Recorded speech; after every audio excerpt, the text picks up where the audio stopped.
El despacho de abogados Robles y Asociados ocupaba una planta entera de un edificio señorial en el Paseo de la Castellana, en Madrid. El sol de julio arrojaba una luz implacable sobre el asfalto, creando ondulaciones de calor que ascendían desde la calle. Pero dentro de la sala de reuniones, el aire acondicionado mantenía una temperatura glacial, casi fúnebre. Las paredes estaban revestidas con paneles de madera oscura. La mesa de conferencias era una pieza maciza de roble y los ventanales en arco, con doble acristalamiento, ahogaban el frenético ruido de la capital española, creando un silencio pesado y opresivo. Sentada en una silla de cuero que parecía engullirla, se encontraba Elena Almeida, de 72 años. Sus manos, con las venas marcadas y la piel manchada por la edad, estaban cruzadas sobre el regazo, en una pose de sumisión que se había convertido en su segunda naturaleza. Llevaba un traje de falda y chaqueta de color azul marino, de corte impecable pero visiblemente anticuado,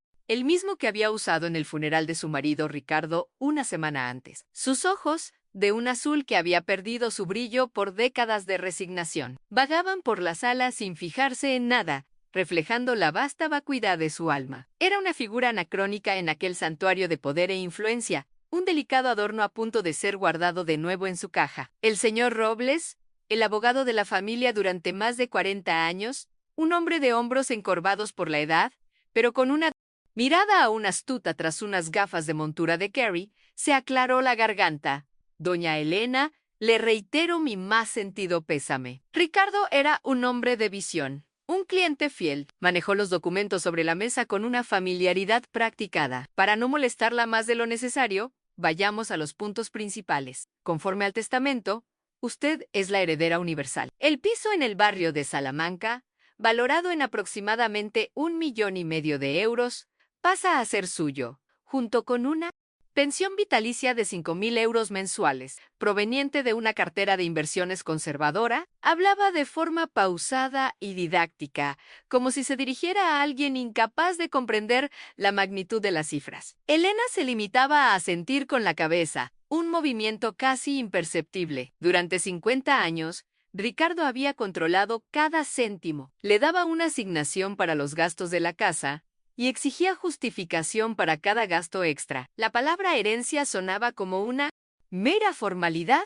no como una liberación. Ella seguiría siendo la viuda de Ricardo, viviendo de la generosidad póstuma del hombre que la había mantenido en una jaula de oro. El abogado hizo una pausa, apartando una pila de papeles para revelar un único sobre de color crema, sellado con lacre. Su expresión profesional vaciló, reemplazada por una genuina perplejidad. Sin embargo, Elena, hay algo más. Algo de lo que ni yo mismo tenía conocimiento hasta ejecutar las últimas voluntades de Ricardo. Tomó un abrecartas de plata y rompió el sello con un gesto preciso. El sonido del papel rasgándose fue lo único que rompió el denso silencio de la sala. Sus ojos recorrieron la página, y su mandíbula se descolgó ligeramente. Se quitó las gafas, dejándolas sobre la mesa, un gesto que lo despojó de su armadura profesional y reveló su estupefacción. Elena, su marido, mantuvo un fondo de inversión privado en las Islas Caimán durante los últimos 30 años. Era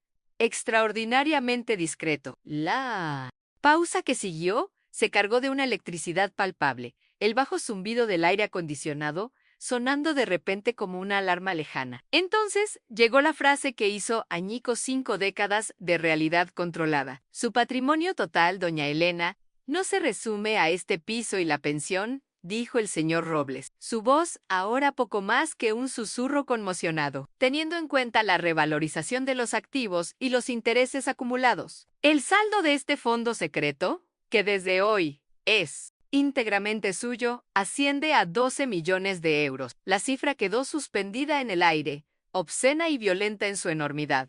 Elena no reaccionó con alegría ni con alivio. Su rostro permaneció como una máscara pálida de confusión. Pero en su interior, algo fundamental se quebró. No era el dinero, era la mentira. Toda una vida de control mezquino. Las humillaciones silenciosas por un abrigo nuevo o una petición para renovar las cortinas del salón, todo había sido una farsa. Una crueldad calculada. Su mano, que antes descansaba pasivamente en su regazo, se cerró lentamente, los nudillos blanqueando mientras agarraba la tela de la falda. El gesto fue pequeño, casi secreto, más contenía la fuerza comprimida de 50 años de rabia silenciosa y dolor tragado. Sus ojos azules, antes opacos, se clavaron en los del abogado con una intensidad gélida y, por primera vez en su vida, Elena Almeida no se sintió como una viuda. Se sintió como una prisionera que acababa de encontrar la llave de su propia celda. ¿Esta historia ya te ha emocionado? Inscríbete en el canal y cuéntanos desde qué ciudad nos estás viendo. Así podremos conectar aún más. El eco de los 12 millones de euros resonó durante los días siguientes, no como una promesa de lujo, sino como el sonido de cadenas rompiéndose. Elena deambulaba por el apartamento del barrio de Salamanca, un santuario de silencio y orden impuesto, donde cada mueble clásico y cada tapiz en la pared parecían observarla con la mirada juzgadora de Ricardo. El apartamento, con sus altos ventanales que daban a los frondosos árboles de la calle de Serrano, siempre había sido su jaula de oro. Ahora se sentía como una extraña, una intrusa en el mausoleo de su propia vida. La revelación no le había traído paz, sino un torbellino de recuerdos dolorosos que ahora veía bajo la luz cruda e implacable de la verdad. La fortuna oculta era la prueba definitiva de que su matrimonio no había sido una sociedad, sino un largo y meticuloso fraude emocional. Ricardo, hijo de un comerciante textil de Burgos que prosperó durante el régimen franquista, había sido moldeado por la mentalidad de escasez y la austeridad castellana, a pesar de la riqueza familiar. Llevaba el miedo a la pobreza como una herencia genética, una sombra que usaba para justificar no solo su ambición, sino también su férreo control. Cuando conoció a Elena en los años 60, era un joven de encanto arrollador y promesas poéticas. La llevaba a tablaos flamencos, le susurraba versos de Lorca al oído y le prometía un amor que sería una fortaleza contra el mundo. Elena, una joven de una familia modesta de Toledo, se dejó hechizar por su intensidad, por la seguridad que él proyectaba. Creyó que ese amor era su destino. Sin embargo, la fortaleza se convirtió gradualmente en una prisión. La protección se tornó en posesión. La primera fisura apareció cuando ella, enamorada de la Feria de Abril de Sevilla que había visto en un documental, le sugirió que fueran. Ricardo sonrió con condescendencia. Querida Elena, ¿para qué vamos a meternos en ese jaleo de gente y ruido? Nuestro dinero está mejor invertido en algo seguro, en ladrillo, no en caprichos pasajeros. En la palabra, nuestro era su arma más efectiva. El dinero era suyo, pero la responsabilidad de no gastarlo era de ella. Tenía que justificar la compra de un nuevo par de zapatos, explicar por qué la carnicería del barrio era ligeramente más cara, mientras él, en secreto, movía millones a un paraíso fiscal, riéndose de su frugalidad forzada. La soledad de Elena era un abismo disfrazado por una rutina de apariencias sociales. Los almuerzos con las esposas de los socios de Ricardo, los eventos benéficos donde su presencia era meramente decorativa. Sus propias amigas de la juventud se fueron distanciando, cansadas de las excusas que ella inventaba para no poder visitarlas en Toledo. Ricardo se preocupa mucho por mí.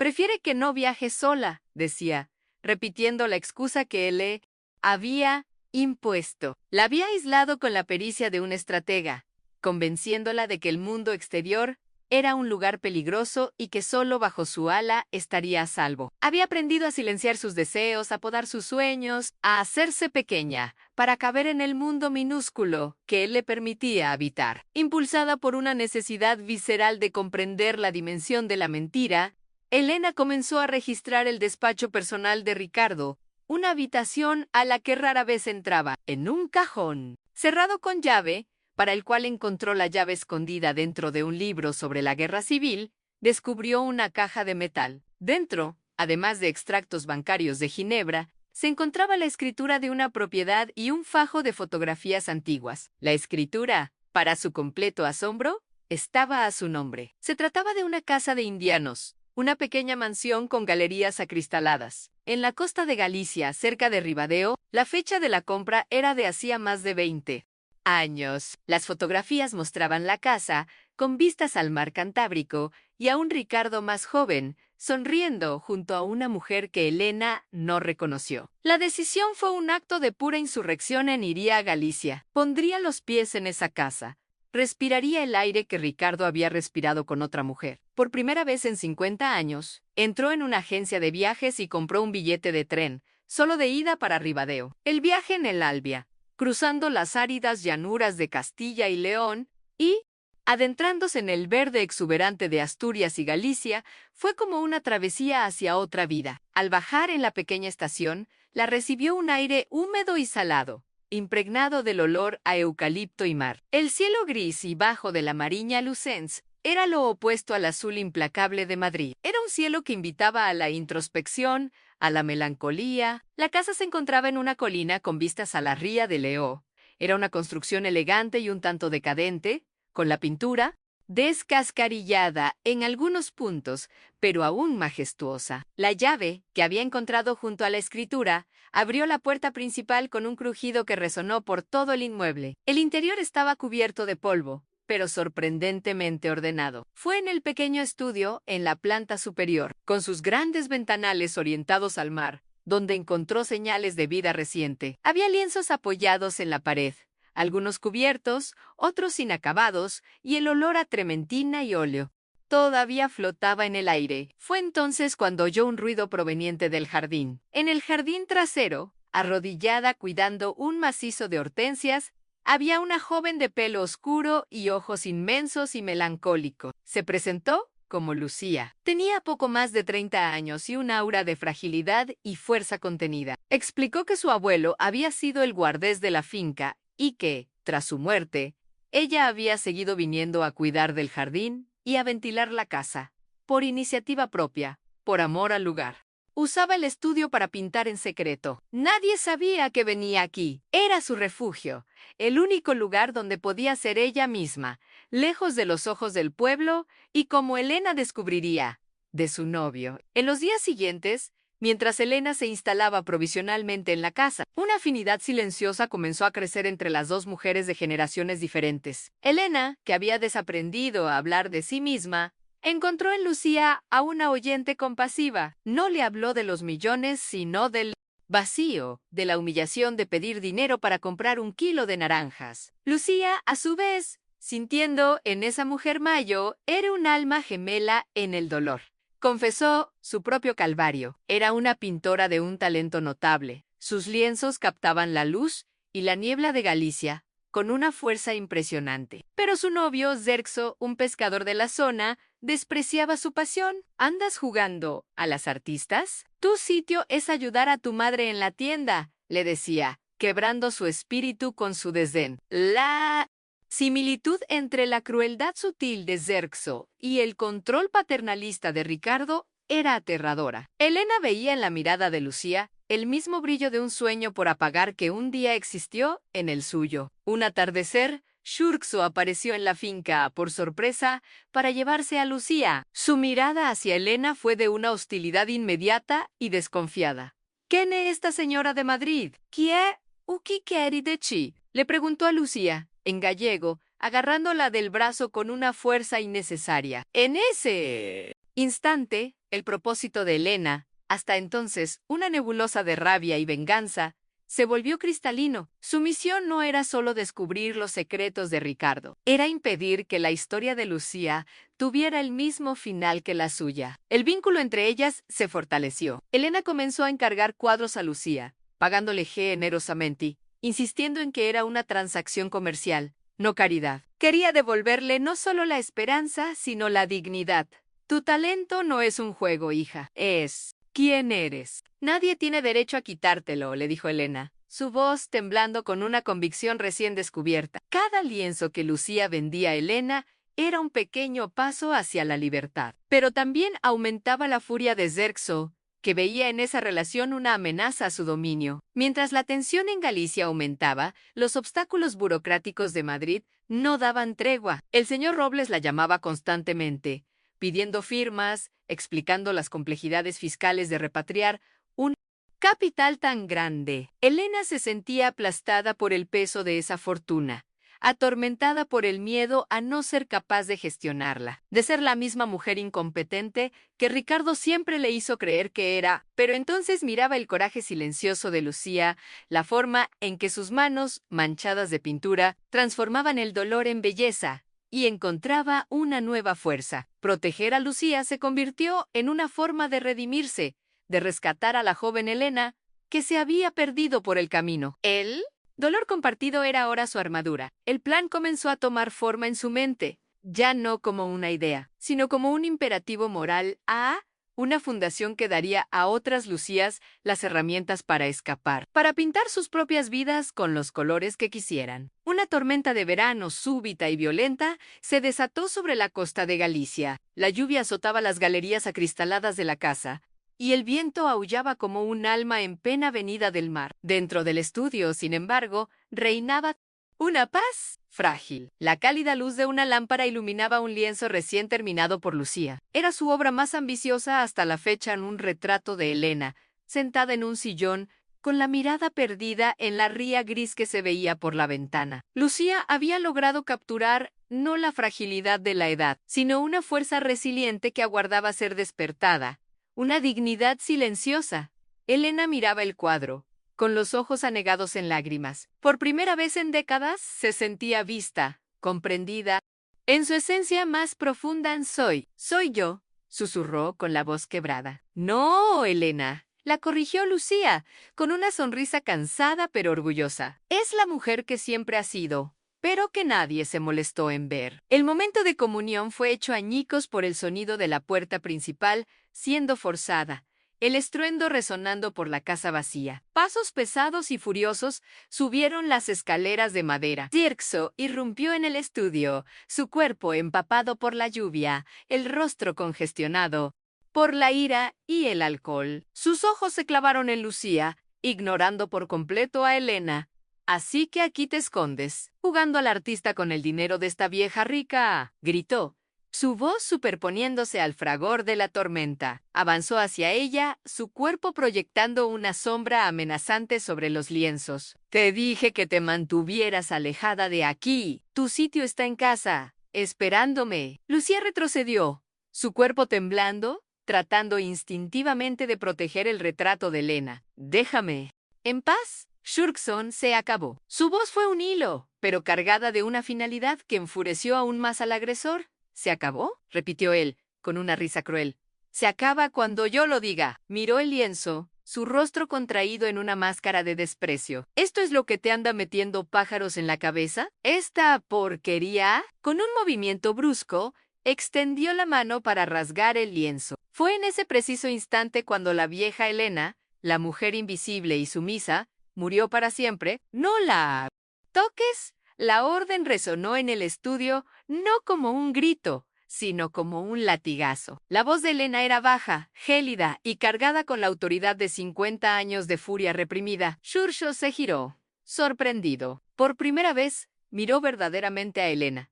Y lo que vio no fue una anciana inofensiva, sino una matriarca de hierro. Había dado 2 pasos hacia adelante, su frágil cuerpo erguido como una estatua, sus ojos azules chispeando con una luz peligrosa. «Salga de esta casa ahora». Shursho vaciló, atónito ante la audacia. «¿Y quién es usted para darme órdenes?». Gruñón. Elena dio un paso más. «Soy la dueña de esta casa. Soy la mujer que conoce a hombres como usted mejor de lo que usted se conoce a sí mismo. Hombres pequeños, que necesitan quebrar el espíritu de una mujer para sentirse mínimamente hombres». Cogió el móvil que estaba sobre una mesa. «Si no sale de aquí en los próximos 10 segundos, la Guardia Civil escuchará su versión de la historia. Y mis abogados en Madrid se asegurarán de que nunca más se le acerque». La mención de Madrid, de abogados, de una autoridad que no podía intimidar, le hizo flaquear. Lanzó una última mirada de odio a Lucía, una mirada que prometía venganza, y se fue, dando un portazo con tal fuerza que hizo temblar las ventanas. El silencio que siguió fue más pesado que la tormenta. La adrenalina abandonó el cuerpo de Lucía y se derrumbó en el suelo, sollozando convulsivamente, su cuerpo sacudido por el dolor, el miedo y la humillación. Su refugio había sido violado, sus sueños manchados por la violencia. Elena se acercó lentamente. No dijo «todo está bien», ni ofreció falsos consuelos. Se arrodilló a su lado, el crujido de sus rodillas delatando su edad, y puso una mano firme en el hombro de Lucía. Esperó a que pasara la primera oleada de llanto. Entonces, con la voz aún cargada de esa nueva fuerza, dijo: «En él no ha destruido nada, Lucía. Solo nos ha mostrado por qué tenemos que empezar ahora». Lucía levantó la cabeza. su rostro bañado en lágrimas y confusión. ¿Empezar el qué? Sollozó. Elena la miró a los ojos, su mirada intensa y transformadora. Toda mi vida viví con miedo de un hombre como él, un hombre que me dio una casa, pero me robó el mundo. Escondió millones de euros mientras me hacía contar los céntimos para el pan. Ese dinero para mí no es una herencia, es una indemnización, y voy a usarlo para construir algo que hombres como él nunca podrán destruir. Voy a crear una fundación, un lugar seguro. Aquí, para mujeres como nosotras, un lugar donde puedan sanar, aprender un oficio, ser libres. Ana apretó el hombro de Lucía. Esta casa será la primera sede, y tú, con tu talento, con tu fuerza, no serás una víctima a la que ayudo. Serás la primera artista de la Fundación Almeida. Tu arte será nuestro símbolo. Tu libertad será mi redención. ¿Te está gustando esta historia? Deja un like y suscríbete al canal. Ahora continuamos con el video. En los meses que siguieron a aquella noche de tormenta, la antigua casa de indianos se transformó en un faro de esperanza. Con la eficiencia de una general en tiempos de guerra, Elena movilizó sus recién adquiridos recursos. El señor Robles, Inicia Aumenchi y Sepchiku se convirtió en un aliado ferviente, contagiado por la determinación inquebrantable de su clienta. La Fundación Almeida, refugio de artesanas, se constituyó legalmente en un tiempo récord. Las obras en la casa no buscaron el lujo, sino la funcionalidad y la calidez. Donde antes había salones polvorientos, surgieron talleres de cerámica, tejido y pintura, así como habitaciones sencillas y acogedoras. La gran galería acristalada se transformó en una sala de exposiciones, y el jardín, cuidado por Lucía y otras mujeres que comenzaron a llegar, se convirtió en un espacio terapéutico de colores y aromas. Elena, la mujer que antes necesitaba permiso para comprar un jarrón, ahora aprobaba presupuestos, contrataba abogadas y psicólogas y supervisaba cada detalle con una lucidez y competencia que sorprendían a todos, especialmente a sí misma. No gastaba dinero, lo invertía en vidas. Lucía floreció bajo esa nueva luz. La sombra del miedo en sus ojos dio paso a un brillo de confianza y propósito. Asumió la dirección artística de la fundación, no solo pintando sus propios lienzos, que ahora se vendían en galerías de Madrid y Barcelona, financiando parte del proyecto, sino también enseñando y animando a otras mujeres a encontrar su voz a través del arte. Se convirtió en mentora, líder y la prueba viviente de la misión de la Fundación. Su transformación fue el cambio más concreto y visible de ser una artista secreta y atemorizada. Pasó a ser una figura respetada en la comunidad. Una mujer que hablaba abiertamente de su experiencia para inspirar a otras. Su antiguo novio, Churco, desapareció del pueblo, incapaz de enfrentarse al poder silencioso de una comunidad de mujeres que se apoyaban mutuamente.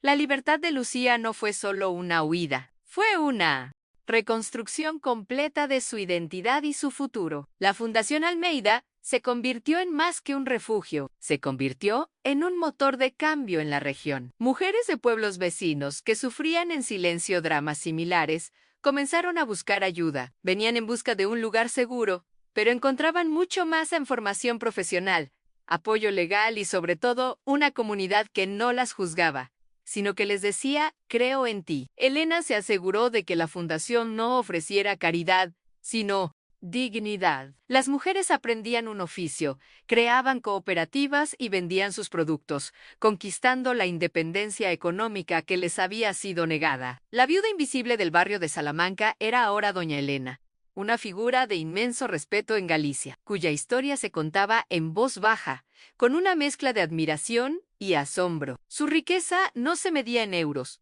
sino en el número de mujeres a las que había ayudado a levantarse. Al cabo de un año, en una tarde soleada de otoño, Elena estaba sentada en la galería, ahora llena de vida, risas y el zumbido del trabajo creativo. Observaba a Lucía enseñar a una joven recién llegada a mezclar colores, con la misma paciencia y ternura en sus gestos que Elena le había dedicado un día. Miró sus propias manos, que ahora no temblaban de sumisión, sino que estaban firmes, a veces sucias de tierra del jardín o manchadas de pintura. Ricardo le había dejado una fortuna en dinero, pero su verdadera herencia había sido el dolor que le infligió. Fue Ese dolor el que le dio la empatía para ver el sufrimiento de los demás y la fuerza para combatirlo. El dinero solo había sido la herramienta. La verdadera riqueza, comprendió por fin, era esa escena ante ella, un ciclo de dolor que había sido roto y transformado en un ciclo de sanación y empoderamiento. Era una visión de futuro llena de esperanza,